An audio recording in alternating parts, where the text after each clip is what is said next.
Drive down Al Khail Road or Sheikh Zayed Road during evening rush hour and look toward Business Bay, and you'll see something that should be impressive but instead feels unsettling.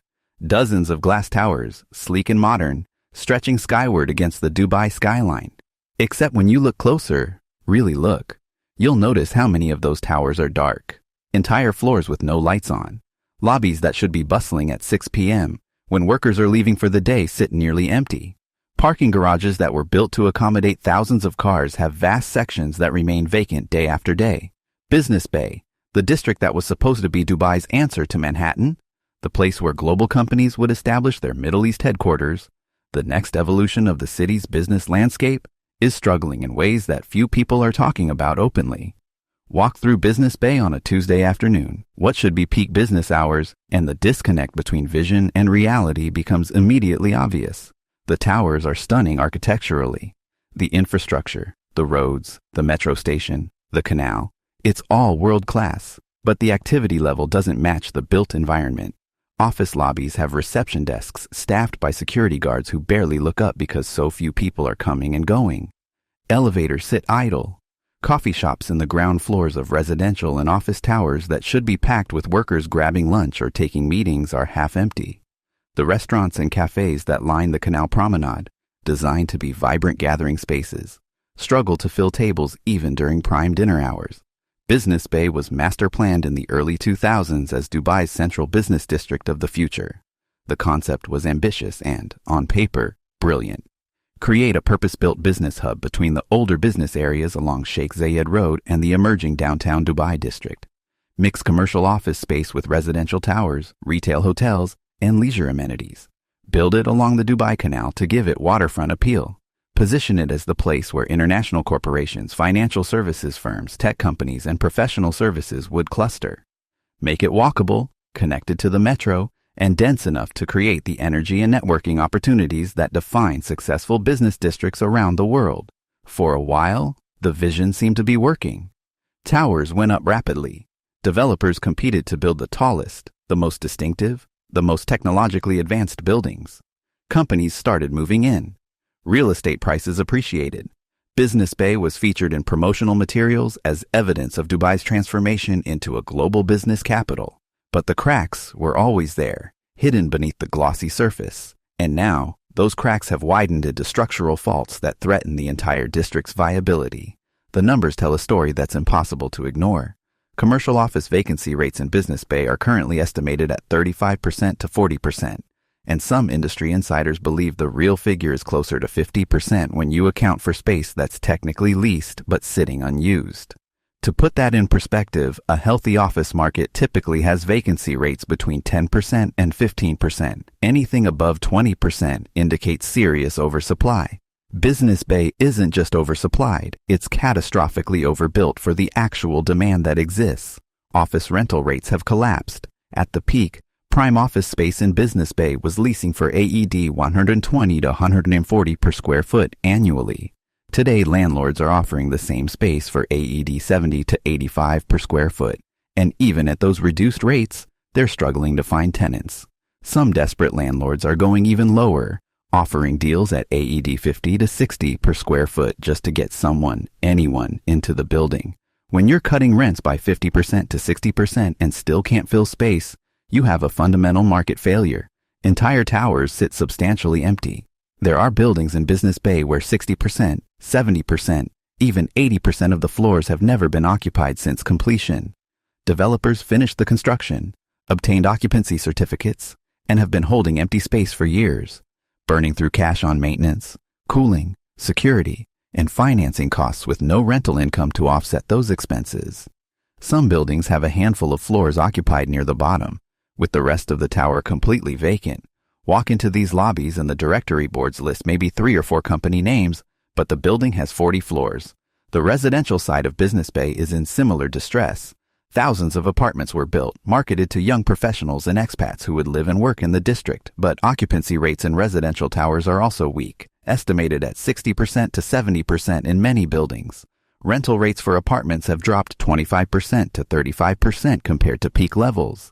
A one-bedroom apartment that was renting for AED 85,000 annually in 2022 is now offered at AED 55,000 to 65,000. Two-bedroom units that commanded AED 130,000 are now AED 85,000 to 100,000.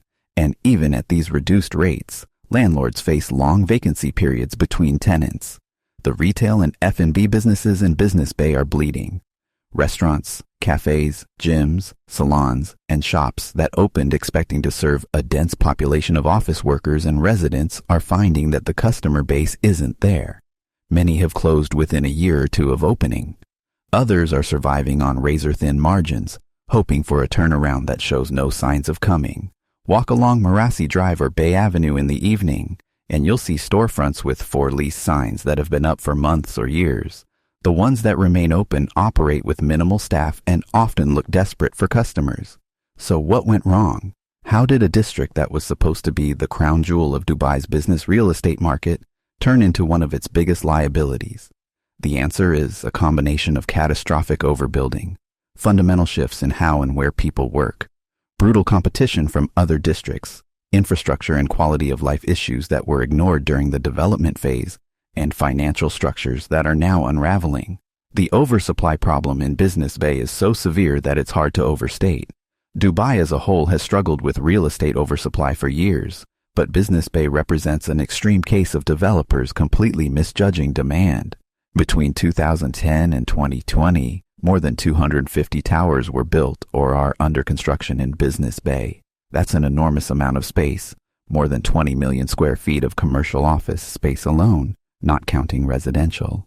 The problem is that demand never materialized at anything close to those levels. The developers and master planners made a series of faulty assumptions. They assumed that Dubai's economy would continue growing at the explosive rates seen in the early 2000s. They assumed that multinational corporations would flock to Dubai and need massive amounts of office space. They assumed that financial services, which were supposed to anchor the district, would expand dramatically. They assumed that Business Bay's location and infrastructure would make it the automatic choice for companies setting up Middle East headquarters. Every single one of those assumptions proved wrong. Dubai's economic growth slowed significantly after the 2008 financial crisis and never fully recovered its pre-crisis momentum. The multinational corporations that were supposed to fill Business Bay's towers either never came in much smaller numbers than expected, or established much smaller regional offices than anticipated. A company that developers thought would lease 3 full floors might take half a floor. A firm expected to bring 200 employees to Dubai brought 50. The financial services buildup never happened the way it was supposed to. DIFC, the Dubai International Financial Center, remained the dominant location for financial firms. It had regulatory advantages, an established ecosystem, better connectivity to decision makers, and a brand that Business Bay couldn't match. Very few major financial institutions chose Business Bay over DIFC. The ones that did often took smaller spaces or later consolidated and moved out. Tech companies, which were supposed to be another major source of demand, largely clustered in other areas. Dubai Internet City and Dubai Media City, with their free zone benefits and established tech ecosystems, remained more attractive. Business Bay couldn't offer compelling reasons for tech firms to choose it over areas where their competitors and partners were already located. The developers kept building anyway. Even when it became clear that absorption rates, how quickly new space was being leased, were far below projections, construction continued. Why?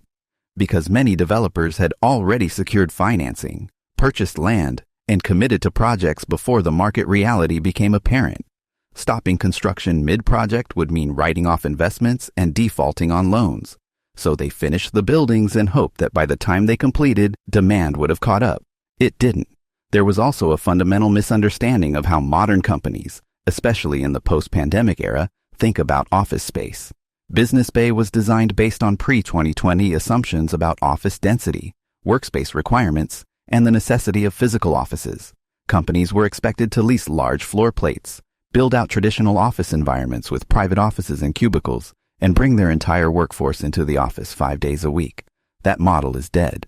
The shift to hybrid and remote work has fundamentally changed corporate real estate needs. Companies that would have leased 50,000 square feet in 2019 now need 25,000 or less. because a significant portion of their workforce works from home part-time or full-time. Startups and small businesses that used to lease dedicated office space now use co-working spaces or operate entirely remotely. Even large corporations are consolidating their footprints, moving from multiple floors to single floors, or from full floors to partial floors. Business Bay was built for a world where office space was essential. That world doesn't exist anymore, and the district is left with millions of square feet of space that nobody needs. The flexible workspace and co-working operators that moved into some of the buildings, companies like WeWork, Regus, and local competitors, are themselves struggling. They leased large amounts of space expecting to sublease it to small businesses and freelancers, but demand for co-working space has also softened as remote work reduced the need for any dedicated workspace. The competition Business Bay faces from other districts is brutal and getting worse. When Business Bay was being developed, the assumption was that it would be the new center of gravity, pulling companies away from older business areas. Instead, the opposite happened. Established business districts held their ground or even strengthened their positions, leaving Business Bay fighting for scraps. DIFC is still the undisputed king for financial services and professional services firms. It offers regulatory benefits, a business-friendly legal framework, access to capital markets, and a concentration of banks, law firms, and consultancies that creates network effects. No company in financial services is choosing Business Bay over DIFC. They're just not. The rental premium for DIFC space is justified by the tangible advantages it offers. Downtown Dubai, anchored by the Burj Khalifa and Dubai Mall, remains the prestige address. Companies that want a statement headquarters, a location that impresses clients and helps with recruitment, choose downtown. The Burj Khalifa itself, despite high rents, maintains strong occupancy because tenants value the address and the brand association. Business Bay can't compete with that cachet. Dubai Marina and JLT, Jumeirah Lakes Towers, have captured much of the mid-market office demand. These areas offer modern office space, good connectivity, proximity to residential areas, and a quality of life that Business Bay lacks. Companies, especially those with younger workforces, find that Marina and JLT are more attractive places to work. Employees can walk to cafes, gyms, and the beach. The vibe is more relaxed and lifestyle-oriented. Business Bay, by contrast, feels sterile and isolated. Even older business areas along Sheikh Zayed Road, the clusters around Emirates Towers and World Trade Center, have held up better than expected. These locations have legacy tenants, established ecosystems, and proven track records. When companies are consolidating and downsizing their office footprints, they're more likely to stay in familiar locations than take a risk on Business Bay.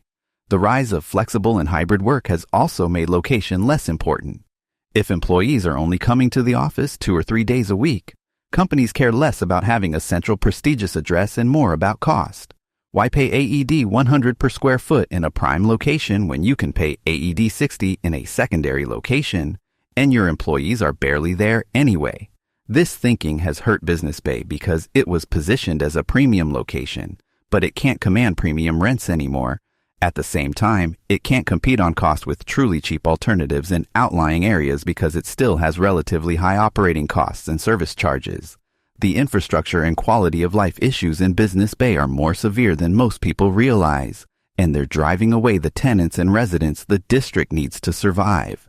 Business Bay was master planned, but the execution has been uneven and in some cases outright poor. Traffic and access are nightmare. Business Bay is bordered by Al Khail Road and connected to Sheikh Zayed Road, but the internal road network is confusing and congested. Getting in and out during rush hours can take 20 to 30 minutes of sitting in traffic for what should be a 5-minute drive. The metro station helps, but it doesn't solve the problem for people who need to drive, whether for work requirements or because they live in areas not served by public transit. Parking is expensive and often inadequate. Office buildings charge employees for parking, sometimes AED 500 to 800 per month, which adds up. Visitors struggle to find parking, and when they do, they pay premium hourly rates. For a business district that wants to attract companies, making it expensive and difficult for employees and clients to park is a fundamental design flaw. The pedestrian experience is terrible despite the area being marketed as walkable. Sidewalks are narrow, poorly maintained, and in summer, completely unusable due to the heat. There's minimal shade, very few trees, And walking from one tower to another often means braving scorching sun and choking humidity. The canal promenade is pleasant, but it's a small fraction of the district. Most of Business Bay is a car-dependent concrete jungle. Retail and amenities are sparse and disconnected. Unlike downtown Dubai, which has Dubai Mall as a central hub, or Marina, which has the walk and the beach, Business Bay has no major anchor destination. The retail that exists is scattered across ground floors of towers, and much of it has closed or is struggling. Finding a decent lunch spot requires research or a drive to another area. Gyms, grocery stores, pharmacies, banks, all the conveniences that make a neighborhood functional are either missing or inconveniently located. The canal, which was supposed to be Business Bay's signature amenity, is underutilized and feels disconnected from the district. There are some restaurants and cafes along the waterfront, but they're not well integrated into the broader area. The canal itself doesn't have the activity or vibrancy that was promised. Boat traffic is minimal. The waterfront promenades are often empty. It's a beautiful piece of infrastructure that doesn't enhance the district in any meaningful way. The residential experience in Business Bay is mediocre at best. People who live there often describe it as soulless and transient. There's no sense of community. The population is constantly churning as people move in and out. The buildings are dominated by investors who rent out units, so there's no owner-occupier base to create stability. Neighbors change every few months. Common areas in residential towers are often poorly maintained or underutilized. Noise is a constant issue. Business Bay is surrounded by construction sites because the area is still being developed. Residents complain about jackhammering, pile driving, and heavy machinery operating at all hours. Even after years of development, the construction never seems to stop because new projects keep launching. Quality of life issues extend to service delivery. Trash collection, maintenance of common areas, street cleaning, all of these are inconsistent. Some buildings are well managed, others are not. The variation in quality creates an overall perception that Business Bay is poorly run. The financial structures underpinning Business Bay are starting to unravel, and this is where the real collapse risk comes in. Many of the towers in Business Bay were built using highly leveraged financing. Developers borrowed heavily from banks, both local and international, to fund construction. Those loans were predicated on optimistic projections about rental income and occupancy rates. When the buildings are sitting 40% to 50% empty, and rents have been cut in half, the cash flow doesn't exist to service the debt. Developers are burning through cash to keep buildings operational. Even empty towers cost money to run. You have to cool the common areas and maintain the facade, pay security, service elevators and fire safety systems, maintain the landscaping, and keep the utilities connected. Those costs add up to tens of thousands of dirhams per month per building. And if there's no rental income coming in, the developer has to cover it out of pocket or from other projects. Some developers have already defaulted or restructured their debt. Banks facing losses on Business Bay loans have become far more conservative about lending in the district. That means new projects that were supposed to launch can't get financing, and existing projects can't refinance at favorable terms. The entire development pipeline has frozen. The land values in Business Bay have crashed. Investors who bought plots expecting to develop or flip them for profit are now sitting on land that's worth a fraction of what they paid. Selling at current prices means taking massive losses, but holding means paying ongoing costs with no income. Some landowners have simply walked away, abandoning plots because it's cheaper than continuing to pay taxes and fees. For buildings that are strata titled, meaning individual units are sold to different owners, the financial dysfunction is even worse. Owners' associations struggle to collect service charges from absentee landlords, especially when units are vacant. When collection rates drop, the building can't afford proper maintenance, which accelerates deterioration and makes units even harder to rent or sell. It's a vicious cycle. Banks that hold mortgages on Business Bay properties, both commercial and residential, are increasingly worried about the collateral value. If a borrower defaults and the bank forecloses, they're stuck with an asset that's worth far less than the outstanding loan. Some banks are quietly trying to exit their Business Bay exposure, selling off loan portfolios at discounts to avoid future losses. The government's response to Business Bay's problems has been limited and largely ineffective. There have been efforts to attract government entities and semi-government companies to lease space in Business Bay at discounted rates, essentially using public money to prop up private developers. But these moves are drops in the bucket compared to the scale of oversupply. Talk of converting some commercial towers to residential use has circulated for years, but the economics don't work. The cost of conversion is high, and the residential market is also oversupplied. Adding more apartments to an already glutted market doesn't solve anything.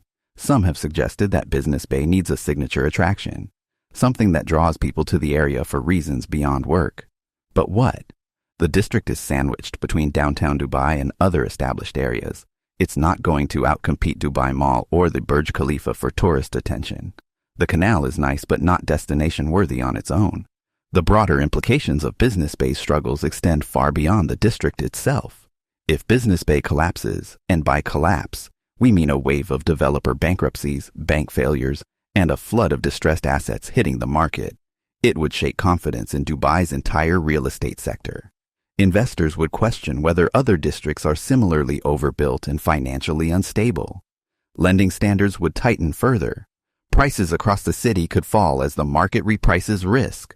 The government has a strong incentive to prevent a disorderly collapse, but the tools available are limited. Direct bailouts are politically difficult and expensive. Market interventions can delay the reckoning but don't solve underlying supply-demand imbalances.